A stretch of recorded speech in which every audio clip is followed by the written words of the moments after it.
Bienvenidos al estudio de la palabra de Dios en esta oportunidad a todos los hermanos y hermanas en la fe de nuestro Señor Jesucristo. Estamos ya comenzando el estudio de hoy, el mensaje de justificación por la fe. Estamos estudiando este estudio, estamos en el estudio número 263 de esta serie. Por la gracia de Dios vamos a continuar estudiando.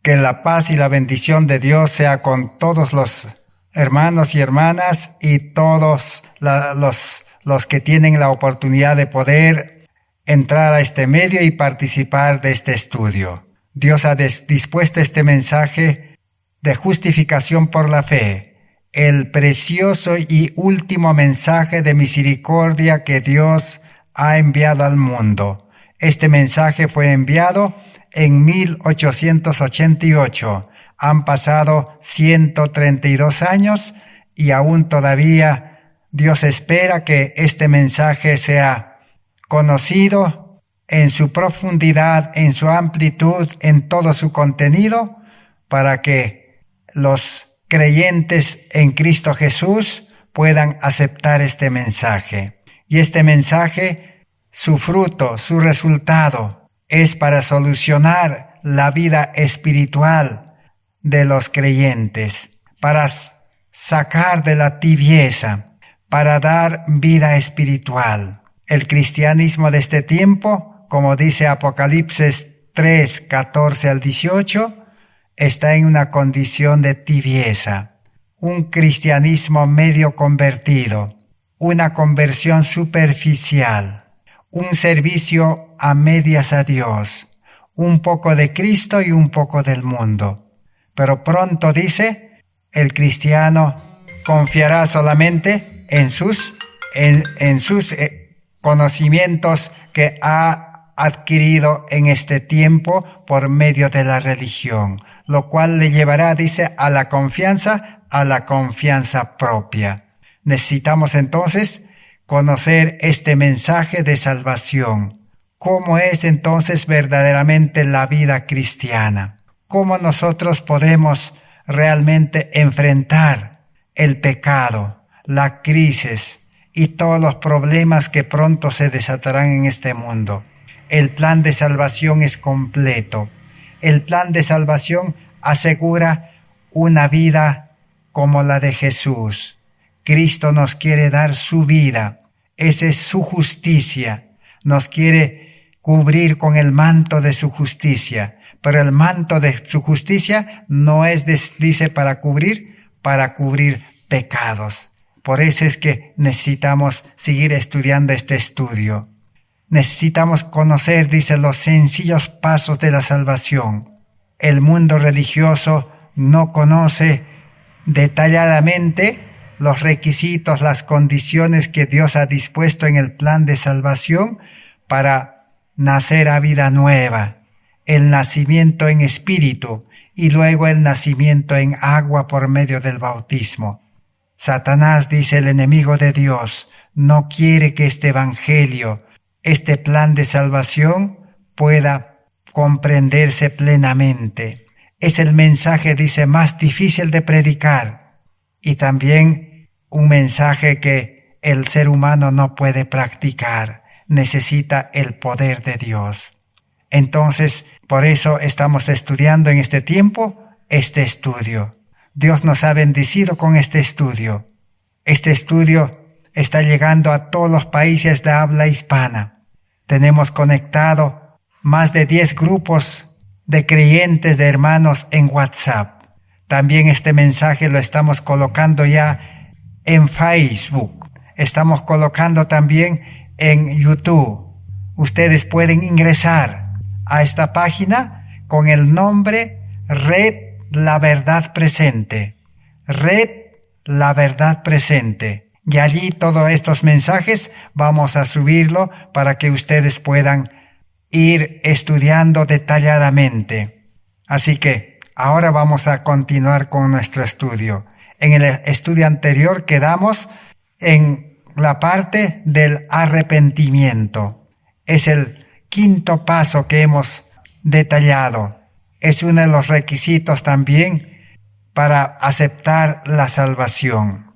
Primero hemos estudiado acerca del llamamiento. Luego hemos estudiado acerca del conocimiento imprescindible de la palabra de Dios, la ley de Dios, todo lo que Dios ha revelado hasta hoy en las Escrituras. El ser humano necesita conocer, porque la palabra de Dios nos va a mostrar nuestra vida, en qué condición estamos, cómo estamos en la vida religiosa, qué es lo que nos falta. Si todavía tenemos, dice, pecados que estamos albergando en nuestro corazón, en nuestra mente, si todavía estamos actuando en pecado, entonces necesitamos ir a Cristo. Gálatas 3:24 dice, la ley de Dios es el ayo para llevarnos a Cristo. No hay que detenerse en querer obedecer la ley, porque no vamos a poder. Y todos los miles y miles y millones de cristianos en el mundo nos pueden dar razón de eso. El cristianismo no tiene poder para obedecer, para cumplir toda la palabra de Dios. El camino es Cristo, el método es Cristo. Tenemos que llegar a Cristo y experimentar el verdadero arrepentimiento. El tercer requisito hemos estudiado, que es la fe. La fe viene por el conocer la palabra de Dios, por el escuchar, por el estudiar la palabra de Dios. Y la fe lleva a una humillación. El ser humano necesita humillarse hasta el polvo, porque es pecador. Y el pecado costó la vida del Hijo de Dios. Y ahora Cristo está dispuesto para perdonarnos. Y ahora estamos en el quinto paso, el arrepentimiento. Hemos estudiado acerca de los pecados de la vida exterior que la ley nos muestra. Y hemos estudiado también los pecados de la vida interior, los pecados del corazón, la raíz del pecado. Necesitamos pedir a Dios, el Espíritu Santo, para que nos revele y nos muestre nuestra condición. Ahora sí, entonces, podemos experimentar el arrepentimiento. Y solo el Espíritu Santo nos puede auxiliar, nos puede enseñar, nos puede mostrar y nos puede dar el arrepentimiento de la raíz del pecado que está en nuestro corazón y en nuestra mente. El pecado trae sus consecuencias. El pecado costó la vida del Hijo de Dios. Entonces, el creyente en el arrepentimiento tiene que llegar a comprender de que necesita ya cambio de vida, necesita empezar a vivir sin pecar, y solo eso es posible por medio del nacimiento y vivir dependiendo, relacionado, conectado, en comunión con Cristo. Eso se llama andar con Cristo, vivir con Cristo, depender de Cristo y hacer la voluntad de Cristo. Y Pablo dice, entonces, ¿qué es del ser humano? El ser humano cada día debe morir, debe menguar, debe disminuir hasta que llegue a entender de que el ser humano ya no debe actuar porque tiene una naturaleza egoísta. Necesitamos vivir en vida espiritual, lo cual está detallado en el libro de Romanos capítulo 8. El hombre carnal y el hombre espiritual. Cuando uno ha llegado a la justificación por la fe, al nuevo nacimiento, a la vida espiritual, ahora tiene ya dos naturalezas. Pero el que no ha llegado a la conversión, al verdadero nacimiento, solo tiene la vida carnal, el hombre natural. Entonces, no puede vivir una vida cristiana verdadera, no puede ser un verdadero religioso. Tiene que nacer a vida nueva para recibir la nueva naturaleza espiritual.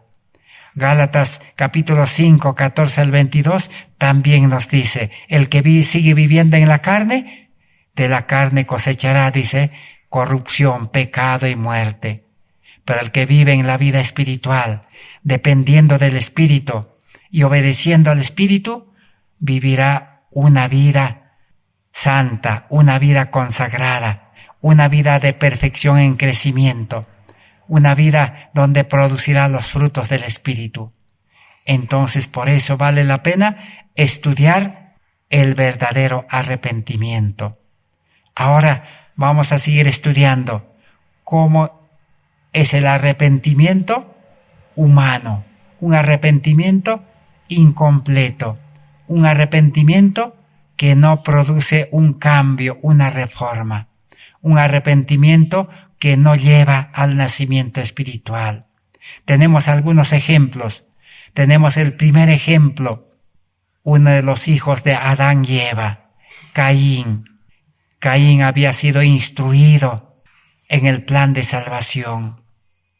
Caín con sus hermanos y sus padres iban a adorar a Dios a la puerta del huerto del Edén, que estaba guardado, dice, por 2 querubines, 2 ángeles poderosos. Allí ellos con sus propios ojos podían ver cómo sus padres habían perdido ese hogar que Dios les había regalado de gracia.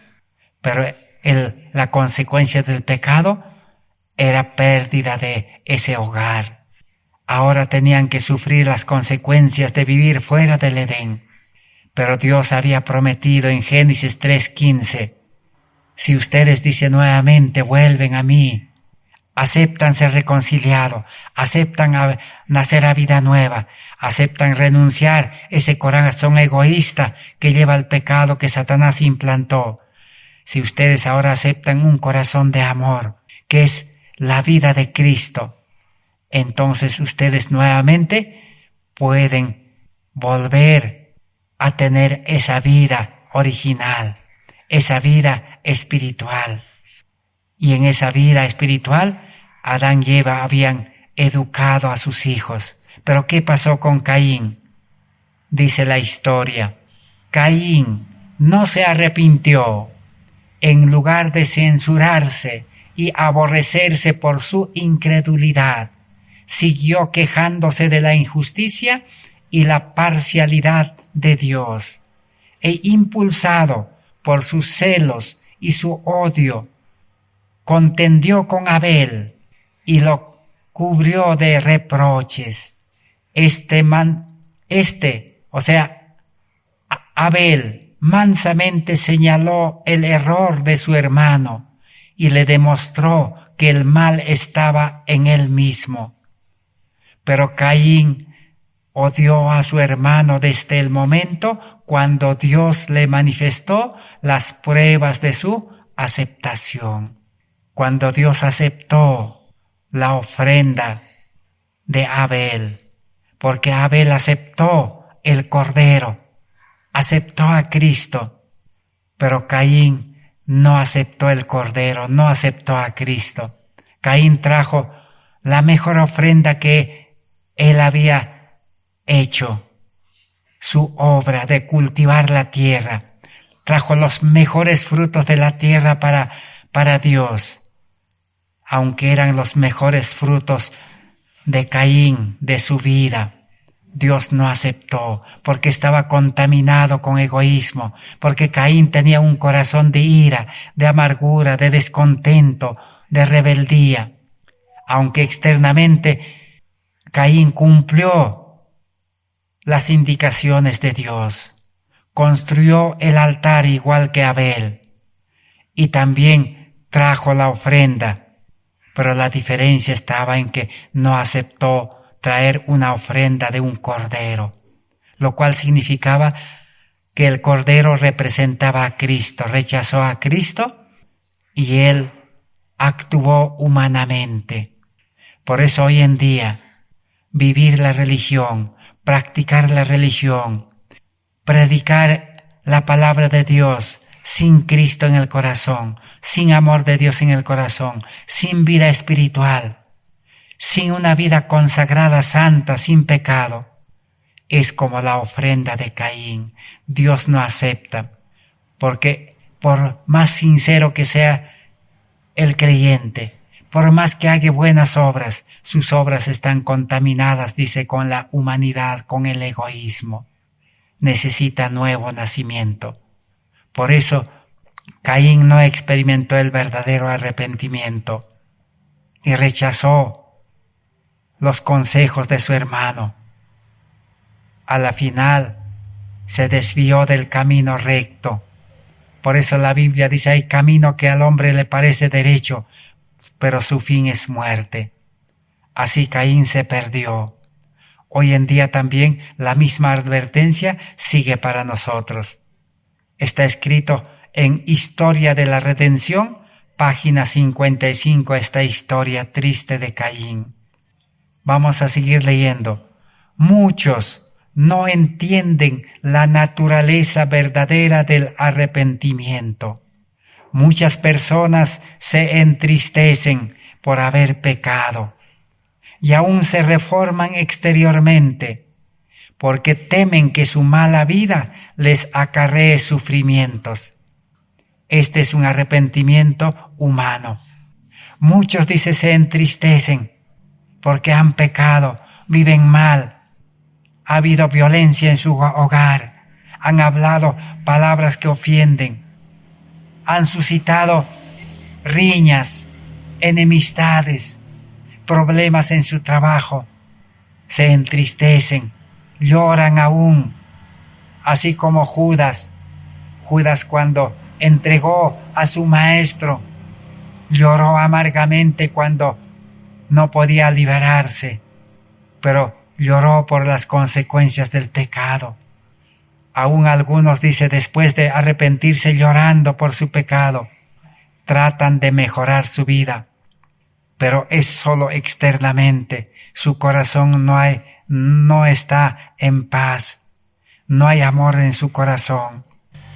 Ahora vamos a leer en el libro Camino a Cristo, página 23.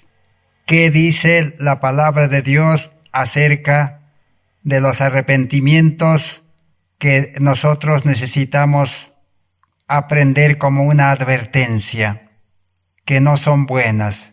Dice así: muchos no entienden la naturaleza verdadera del arrepentimiento. Muchas personas se entristecen por haber pecado y aún se reforman exteriormente, porque temen que su mala vida les acarree sufrimientos. Pero esto no es arrepentimiento en el sentido bíblico.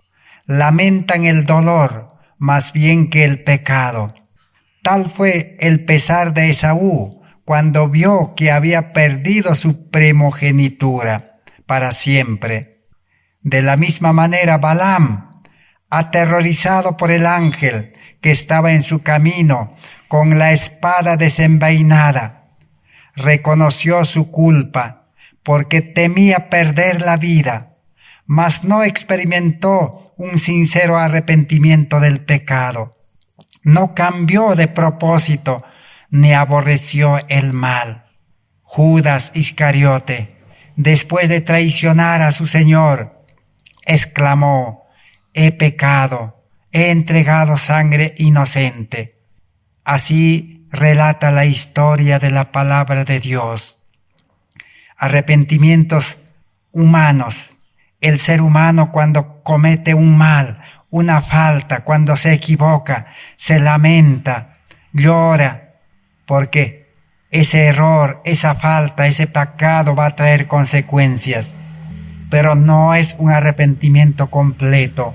No reconoce que ese mal que ha cometido está en el corazón, que su corazón es malo, es egoísta, tiene una sabiduría humana, terrenal. Por eso se olvida, se equivoca, no reconoce eso. Para reconocer ese pecado interior, la raíz, necesita pedir misericordia de Dios, necesita humillarse. Señor, hazme comprender, revélame los pecados que hay en mi corazón.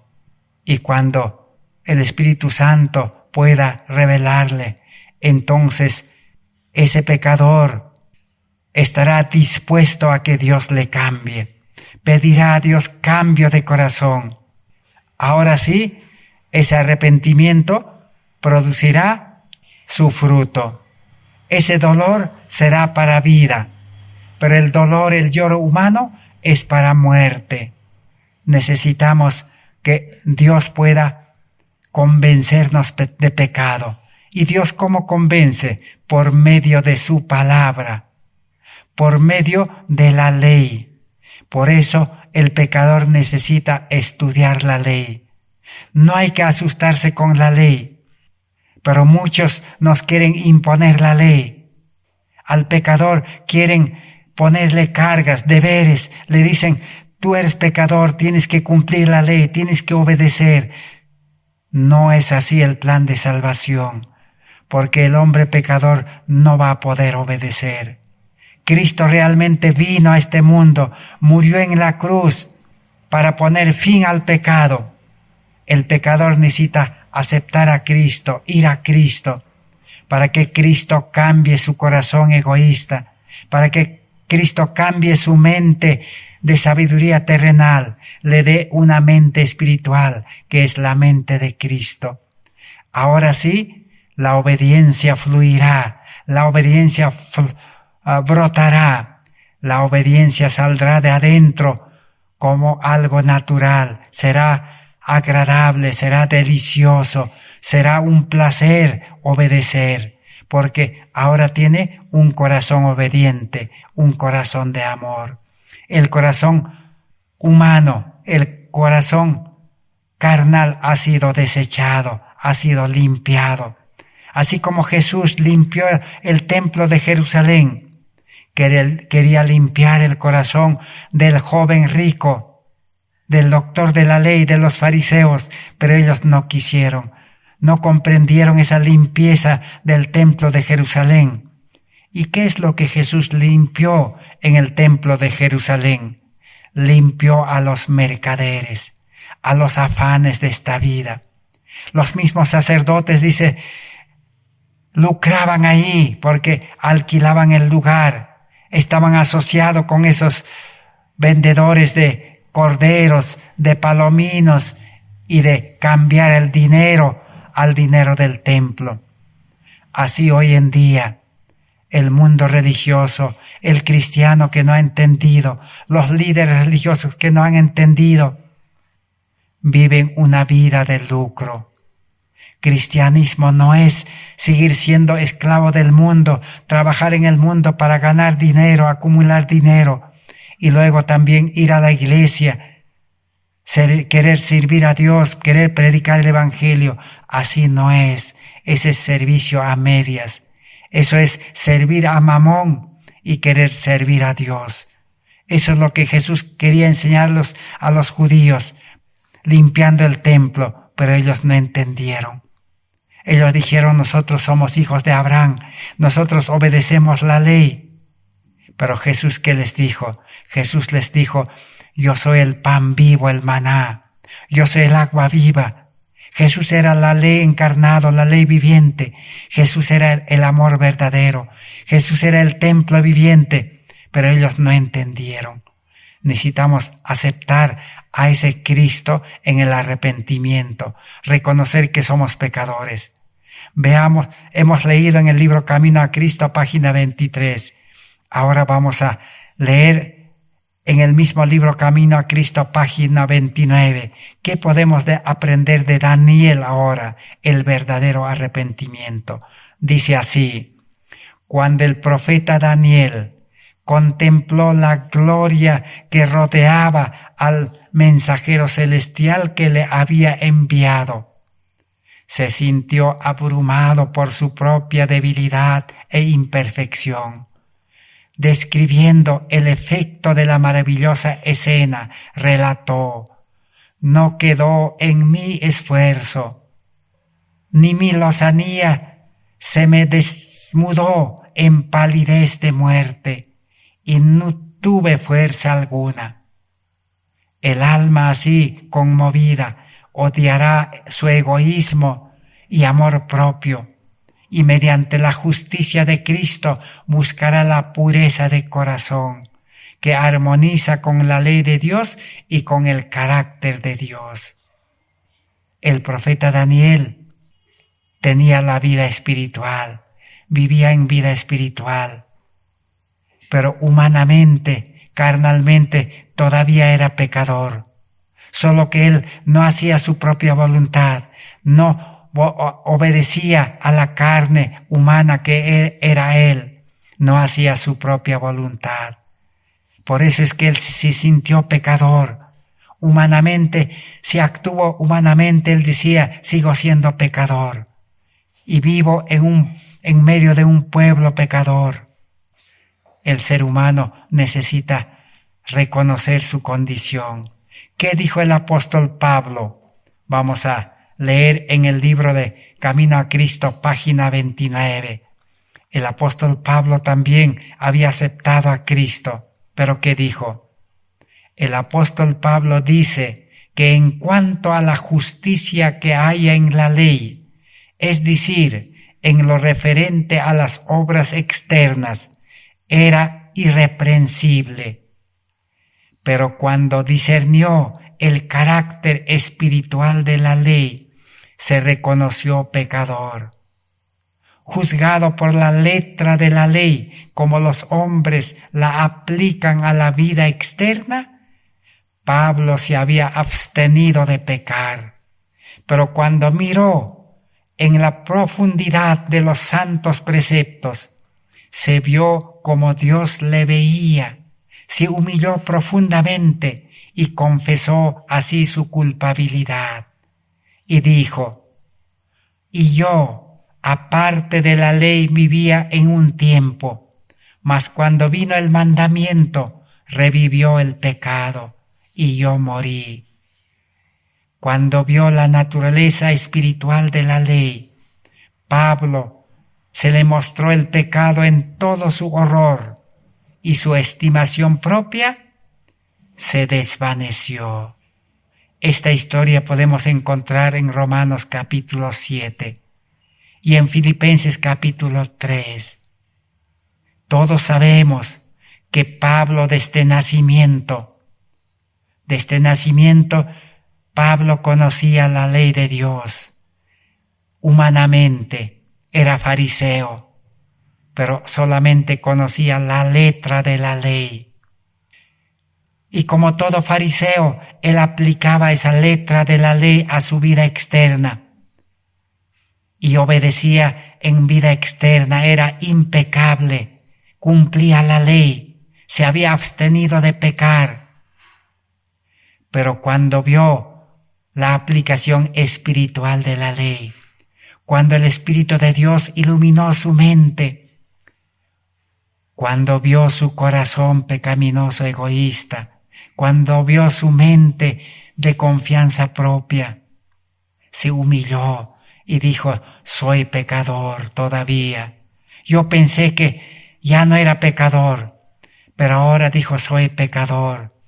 Reconoció su condición, porque el pecado se le mostró, dice, en todo su horror. Y Pablo, ¿qué dijo? Ahora Pablo dijo, por conocer a Cristo, por aceptar la justicia de Cristo, no la justicia de la ley por las obras, dijo en Filipenses capítulo 3. Ahora dice, lo tengo, dice, como basura, como pérdida. En vano, dice, me he esforzado en obedecer la ley. En vano me he abstenido de pecar, porque mi corazón todavía estaba mal. Por eso yo perseguía, dice, a los cristianos. Por eso yo odiaba, dice, esa secta de los seguidores de Cristo. Había odio, rencor, ira en mi corazón, dice. Ahora acepto a Cristo. Y pidió que sea cambiado su corazón. Y Dios le dio vida espiritual. Ese es el verdadero arrepentimiento.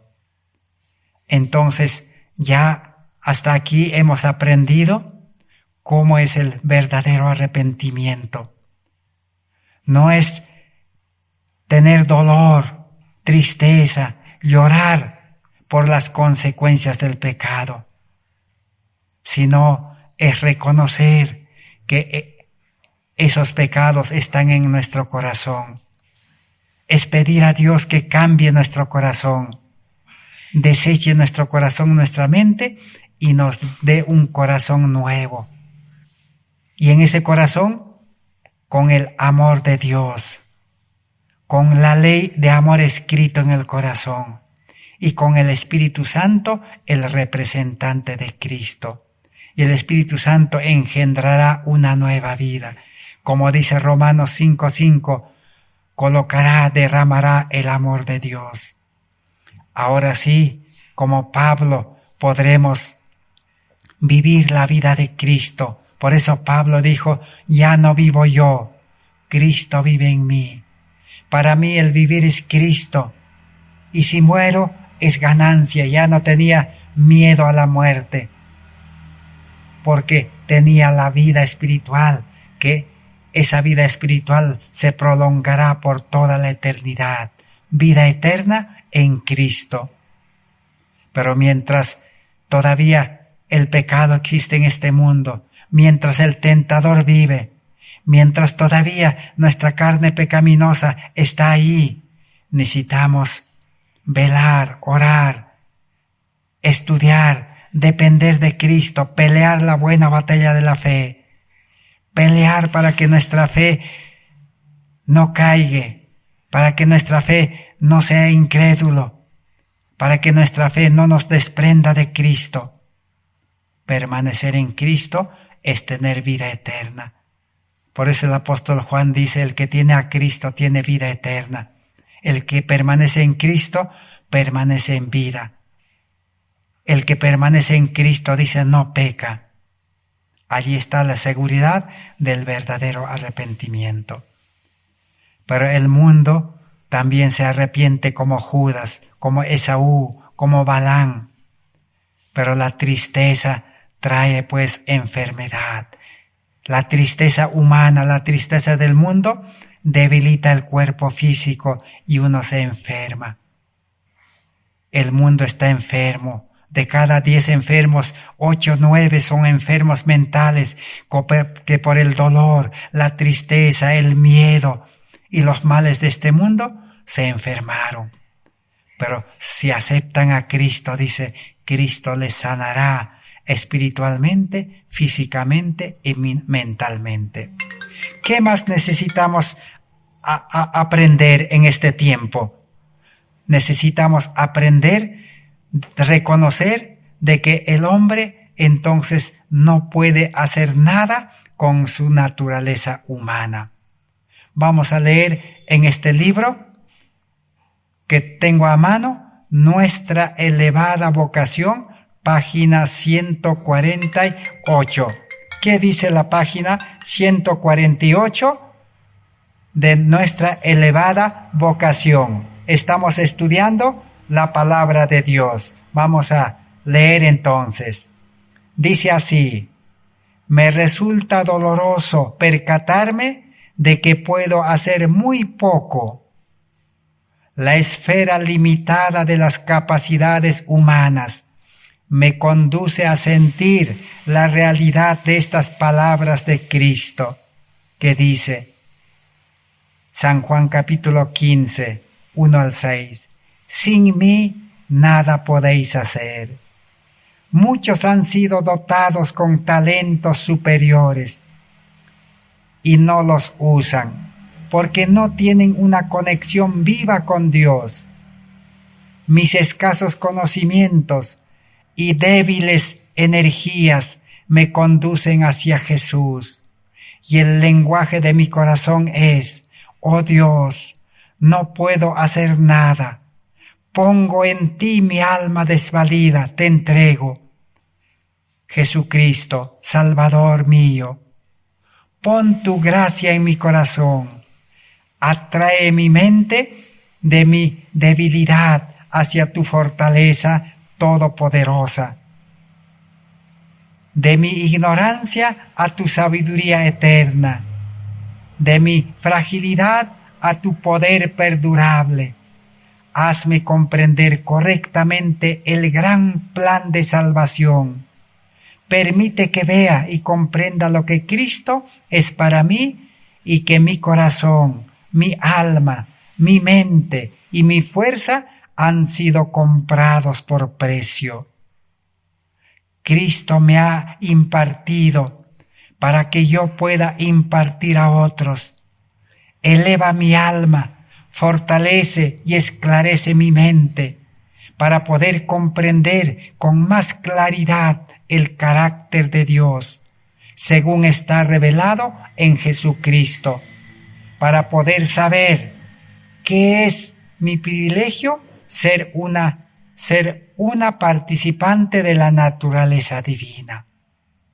Así es, hermanos y hermanas, todos los que estamos participando de este estudio, podemos llegar a tener la naturaleza divina, ser hombres espirituales, tener el carácter de Cristo, la imagen de Cristo, no la imagen humana pecaminosa, no la imagen de la bestia. Muchos tienen a la imagen de la bestia. Ese es el carácter animal, diabólico, que el ser humano ha adquirido por costumbre, por influencia de este mundo. Pero Cristo nos quiere cambiar, dice, nuestra debilidad en fortaleza, nuestra falta de sabiduría en sabiduría de Dios. Un cambio de vida. ¿Pero qué necesita? Tenemos que decir, Señor, humanamente yo muy poco puedo hacer. Todo lo que hago es imperfecto. Mis escasos conocimientos son débiles. Por más que soy educado, soy profesional, pero no puedo enfrentar los males. No puedo hacer nada, Señor, como tú dices en tu palabra en San Juan capítulo 15. Pongo mi vida, te entrego mi vida, con todas mis cargas, mis afanes, con todos los males, Señor, te entrego. Hazme comprender el plan de salvación. Reconozco, estoy dispuesto a compartir este evangelio si tú me das una vida nueva. Estoy dispuesto a servirte, estoy dispuesto a seguirte por donde quiera que vas, porque tú quieres entrar a mi vida, poner tu espíritu para que mi vida tenga poder, para que tú me cuides, para que tú me dirijas, para que tú me enseñes y seas mi maestro, para que tú pongas palabras para hablar, no para hablar mis palabras, no para hacer mi obra, sino tu obra, la obra de Dios en nosotros. Esa es la fe verdadera. Ese es el verdadero arrepentimiento, reconocer que nosotros no podemos hacer una cosa buena con nuestra humanidad, que no podemos obedecer una ley perfecta. Ahora vamos a leer en este libro Alza tus ojos, página 46. Sigamos aprendiendo por la gracia de Dios. Dice, es por eso que el hombre no puede confiar en su propio juicio. La experiencia lo convencerá de su error. El Señor dispone lo que será de mayor beneficio espiritual al alma que está en la balanza, lista para comenzar una nueva vida, una nueva empresa que significa más de lo que ella misma anticipa. ¿Qué debiera hacer esa persona entonces? Su única seguridad consiste en colocar a un lado sus preferencias, sus planes, diciendo, no se haga como yo quiero, sino como tú. Hágase tu voluntad, dice en San Juan capítulo 14, del 10 al 14. Allí está la verdadera vida cristiana. Así que el verdadero cristiano ya no confía en su juicio, ya no confía en su sabiduría, ni en su preparación, pero dice algunos siempre quieren hacer algo, siempre confían en su preparación humana, pero dice que la experiencia lo convencerá de su error. A eso se llama el antiguo pacto. El antiguo pacto no es el pacto de Dios. Es un plan de salvación, la promesa del hombre de obedecer y querer salvarse. Eso es lo que el pueblo de Israel en el monte Sinaí, cuando recibió la ley de Dios, los 10 mandamientos, que Dios quería hacer un pacto con ellos. Esa ley quería poner en el corazón de ellos. Pero ellos, antes que Dios pueda hacer esa obra, antes de humillarse y entregar su vida, ¿qué dijeron? Nosotros, dice, obedeceremos, porque estas leyes de Dios son buenas. Nosotros hemos sido pecadores. Ahora, obedeciendo estas leyes, vamos a ser buenos. Dios tuvo que aceptar por misericordia, para que ellos ahora traten de obedecer y se tropiecen. Y la experiencia les convenció, que apenas duraron, dice, 40 días y no pudieron obedecer, cumplir esa ley, y hicieron un ídolo de oro, de plata. Confiaron en un ídolo de oro y plata. Así hoy en día muchos se entregan a Cristo superficialmente, mentalmente, emocionalmente, y se bautizan. Y después del bautismo, así como los israelitas, siguen sirviendo a los ídolos de oro, de plata, de dinero, de riquezas de este mundo. Vuelven a esclavizarse en las cosas de este mundo. No hay ese Dios en su corazón que tiene poder para liberarlo, así como a los israelitas los liberó de Egipto, de la esclavitud, de trabajar para los seres humanos. No hay ese Espíritu Santo que lo puede liberar. Así como Jesús cuando se bautizó, el Espíritu Santo lo llevó al desierto para prepararlo. El Espíritu Santo lo llevó a su ministerio. Jesús ya no regresó a su carpintería, dice. No era malo trabajar en la carpintería, pero el Espíritu ahora lo liberó, lo llevó. Así es cuando uno se bautiza verdaderamente. Bautismo en espíritu, bautismo en agua. El Espíritu Santo lo libera. No es el evangelio verdadero decir de que hermano, hermana, ahora renuncia a tu trabajo, deja la ciudad, deja tu familia, deja tus trabajadores. No es así. Eso es obra de Dios en el hombre, es obra del Espíritu Santo. Dios es el que lo liberta, porque si uno va a querer dejar su trabajo, su estudio, su empresa, no va a poder, así como los israelitas no podían dejar Egipto. Aún Faraón no quería soltarlos.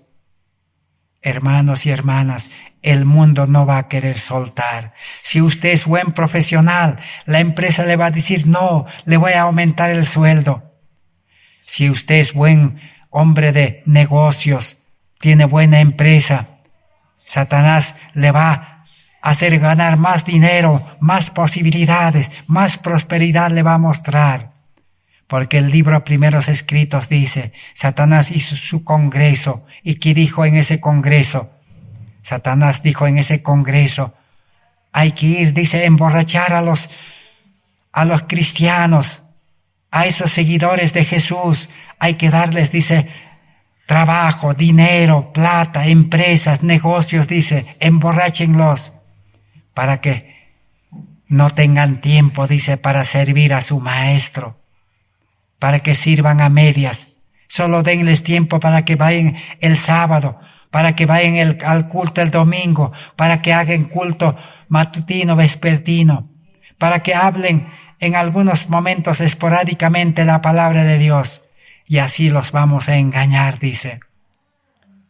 Entonces la experiencia nos dirá, el fracaso nos dirá, nuestro carácter va a seguir mal. Cuando lleguen los males no vamos a poder enfrentar. Cuando nos enfermemos o nuestra familia se enferme o un hermano se enferme, vamos a orar a Dios. Dios no nos va a escuchar porque no estamos conectados por la fe a Cristo. La fe conecta. Estamos confiando al mundo, estamos conectados al médico, al dinero, a la medicina, y no va a solucionar. Este es el evangelio de la justificación por la fe. El justo vivirá por la fe. Así entonces Dios nos quiere hacer comprender, entregar a Cristo nuestra vida. Seguir a Cristo es tomar una decisión.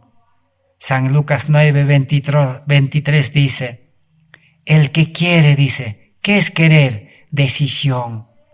El que quiere, dice, seguirme, niéguese a sí mismo, dice. ¿Qué es negarse? Es negarse que humanamente ya no valemos para nada, ni para vivir en este mundo, ni para vivir la vida cristiana. Sacrificio. Necesitamos ser sacrificados en el altar, así como el cordero era quemado. Nuestra vida humana, nuestro conocimiento, con toda nuestra pecaminosidad debe ser consumido en el altar del sacrificio. Niéguese a sí mismo. ¿Y qué más dice? Tome su cruz, esa cruz que Cristo ha dispuesto, esa cruz que Cristo nos ofrece, su vida de obediencia, su vida de servicio, su vida de predicar, enseñar y sanar a los enfermos, llevando a Cristo con la medicina que es Cristo. Ahora sí dice que desecharemos, dice, nuestros planes, nuestras preferencias, y ya no haremos nuestra voluntad. Ese es el resultado del verdadero arrepentimiento que nosotros necesitamos seguir en este tiempo. Vamos a continuar aprendiendo. Ahora vamos a leer en el libro que tengo a la mano. Este libro es Alza tus ojos, página 46. Vamos a seguir leyendo. Por la fe en Jesucristo el corazón acepta la verdad y el instrumento humano se purifica y se limpia. Y Jesús dice, herido por nuestras rebeliones, molido por nuestros pecados, el castigo de nuestra paz fue sobre él, y por su llaga fuimos nosotros curados. ¿Es posible ser curados mientras pecamos a sabiendas? No. Si seguimos pecando, no puede curarnos Jesús. Es como una herida. Si el médico, la enfermera, con las mejores medicinas nos está curando una herida que nos hemos golpeado, nos hemos cortado, hemos perdido sangre, ahora lo ha cosido y tiene que sanar. Nos está curando con las mejores medicinas cada día. Pero si nosotros nuevamente a la herida lo golpeamos y nos sigue curando y lo golpeamos y la herida nuevamente vuelve, brota la sangre, nos sigue curando, nos golpeamos. ¿Qué les parece esa ilustración? ¿Sanará la herida? No va a sanar, se va a volver gangrenoso, incurable, y nos va a dar cáncer. Así es la vida cristiana. Cristo no es ministro de pecado. No es seguir pecando y decir, Señor, perdóname. Seguir pecando, perdóname. Seguir pecando, perdóname. No va a sanar la herida del pecado. Por eso dice, necesitamos fe genuina, que dice, sé que he pecado, Señor, pero también sé que Jesús me ha perdonado.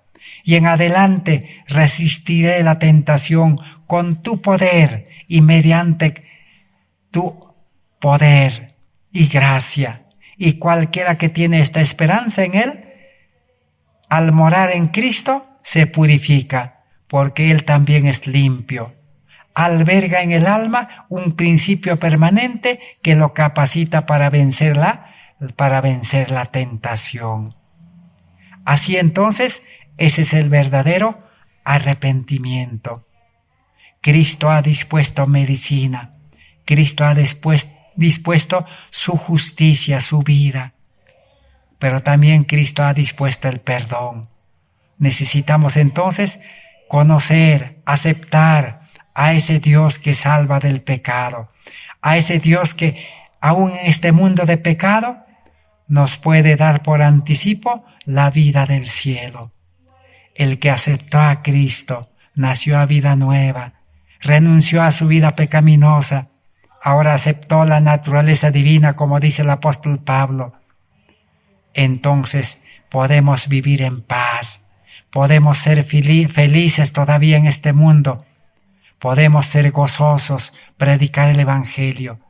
Como los discípulos estaban en la cárcel, pero no lloraban, no se lamentaban, no maldicían, sino cantaban, oraban, hablaban de la palabra de Dios toda la noche, contaban sus experiencias, estaban felices aún en la cárcel. Esa es la vida de felicidad. Aún caerán a tu lado 1000, 10,000, a ti no te tocará, dice. Aún la espada, dice, no te tocará. Pero eso es para los hijos de Dios, para los hombres espirituales. No es para los que siguen viviendo en vida carnal, en vida pecaminosa, confiando en la carne, confiando en los hombres, confiando en la religión. La religión verdadera es, dice, confiar en Cristo. El que confía a Cristo tiene al médico y visita, dice, ¿a quién? A las viudas, a los huérfanos, a los que tienen hambre, a los desnudos, a los miserables, a los ciegos, a los paralíticos.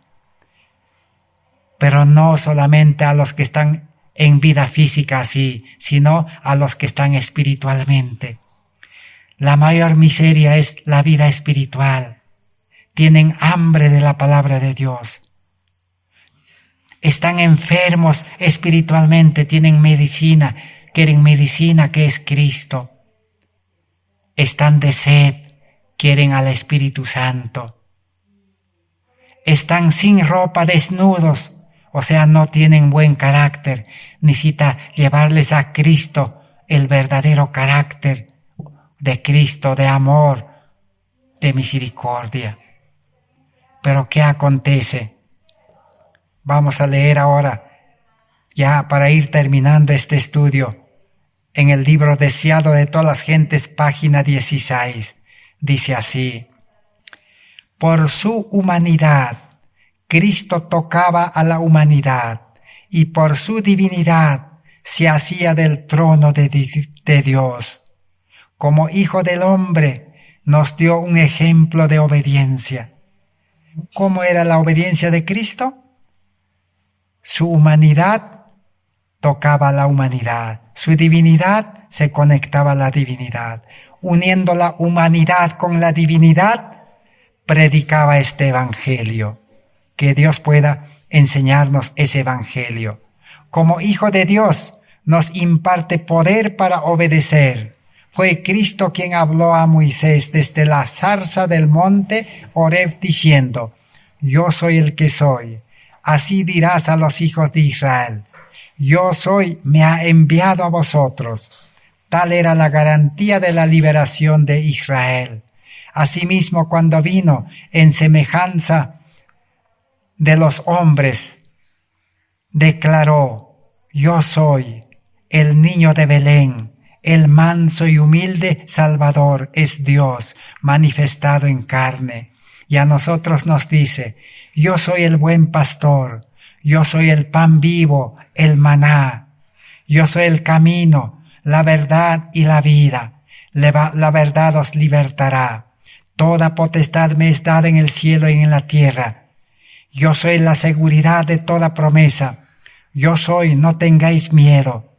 Dios con nosotros, Emmanuel, es la seguridad de nuestra liberación del pecado, la garantía de nuestro poder para obedecer la ley del cielo.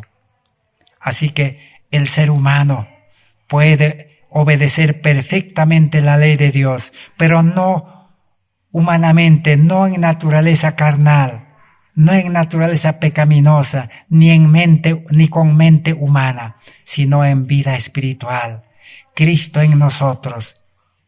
Cristo es la garantía para obedecer la ley. Jesús dijo cuando estaba en esta tierra: Dios mío, dice, tu ley está en mis entrañas, por eso hago tu voluntad. Ese es el ejemplo que nos ha dejado. Separados de la vid, dice, el sarmiento no puede vivir. Así tampoco Jesús dijo, podéis vivir separados de mí. La vida que habéis recibido de mí puede conservarse únicamente por la comunión continua. Esa es la otra gran verdad. Es posible que muchos cristianos hemos nacido a vida nueva, hemos aceptado a Cristo, hemos comenzado con el primer amor, dice, pero el primer amor se enfrió. ¿Por qué? Porque la vida que habéis recibido de mí, dice Cristo, puede conservarse únicamente por la comunión continua. Es que el cristiano se desconectó, se separó, perdió la comunión con Cristo. Y dice, sin mí no podéis vencer un solo pecado, ni resistir una sola tentación. La seguridad entonces está en Cristo, deseado de todas las gentes, 630. Para terminar, mediante el paganismo, Satanás había apartado de Dios a los hombres durante muchos siglos, pero al pervertir la fe de Israel, había obtenido su mayor triunfo. Al contemplar y adorar sus propias concepciones, los paganos habían perdido el conocimiento de Dios y se habían ido corrompiendo cada vez más. Así había sucedido también con Israel. El principio de que el hombre puede salvarse por sus obras, que es el fundamento de toda religión pagana, era ya principio de la religión judaica. Satanás lo había implantado y doquiera se lo adopte, los hombres no tienen defensa contra el pecado. Deseado de todas las gentes, página 26. Satanás se estaba regocijando de que había logrado degradar la imagen de Dios en la humanidad. Entonces vino Jesús a restaurar en el hombre la imagen de su Hacedor. Nadie excepto Cristo puede amoldar de nuevo el carácter que ha sido arruinado por el pecado. Jesús vino para expulsar a los demonios que habían dominado la voluntad. Vino para levantarnos del polvo, para rehacer, según el modelo divino, el carácter que había sido mancillado, para hermosearlo con su propia gloria. Deseado, página 28. Y termina diciendo, únicamente, dice, aquellos que vivan la vida de Cristo son sus colaboradores. Voy a repetir, únicamente aquellos que vivan la vida de Cristo son sus colaboradores. Y si no vivimos la vida de Cristo, una vida sin pecado, con poder, entonces no seremos colaboradores. Jesús dijo, el que no recoge conmigo, desparrama es contra mí.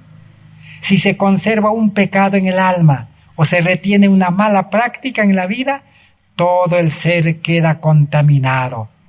El hombre, dice, viene a ser un instrumento de iniquidad.